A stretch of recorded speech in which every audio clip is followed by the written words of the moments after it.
Last thing we're going to talk about is about parallel and perpendicular lines.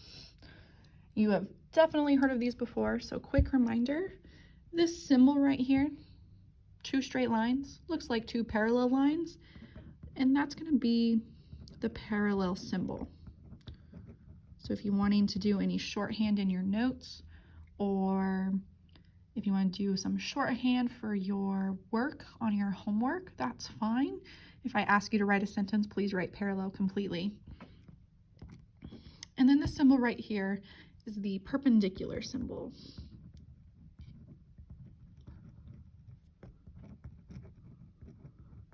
Because it looks like two perpendicular lines, or an upside down capital T.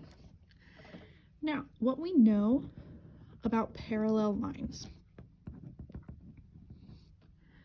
is that they have the same slope. Or, if you remember, gradient now. They have the same gradient. Meaning, some examples here. If my first line has a slope of 3, then the parallel slope will also be 3. It's the same number. You don't have to do anything else.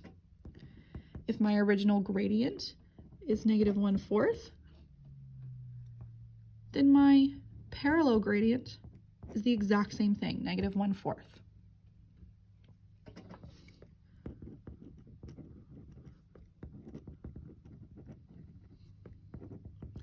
Now, perpendicular lines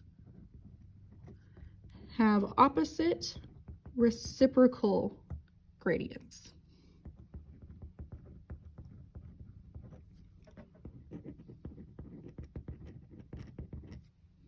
They have opposite reciprocal gradients.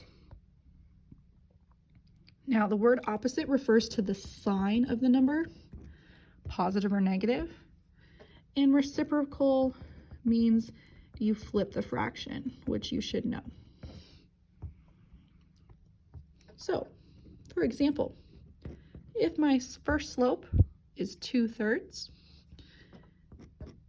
my perpendicular slope is going to be different. So we need opposite signs. The first one's positive. That means the perpendicular is negative. And then we just flip our fraction. So 3/2. If my slope, original slope, is a -4, then my perpendicular slope should now be positive, and then we flip the fraction. Now, 4 here doesn't really have a denominator, but it does have an invisible 1 denominator. So when we find the reciprocal, it's actually 1/4 here.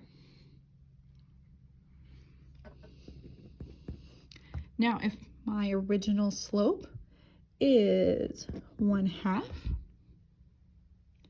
then my perpendicular slope needs to be negative, and of course we flip the fraction again, and which means that's 2 divided by 1. Do not write this slope. You need to simplify. -2 divided by 1 is equal to -2, and that's the answer you should use and write. Knowing the parallel and perpendicular information will help you write other equations. If I say two lines are parallel, that means they have the same slope. Use your information and write the equation using the specified form. Today, you are going to get a worksheet. Once you have gone through these videos, you can go see the substitute and grab your worksheet. If there's anything that I have not talked about in this video that is on your assignment, look in your formula booklet. That formula may be there. You can work individually, you can work with partners, but you have to be productive. Please make sure you are working the entire hour and that you are being respectful of the substitute and everyone else around you. Thank you.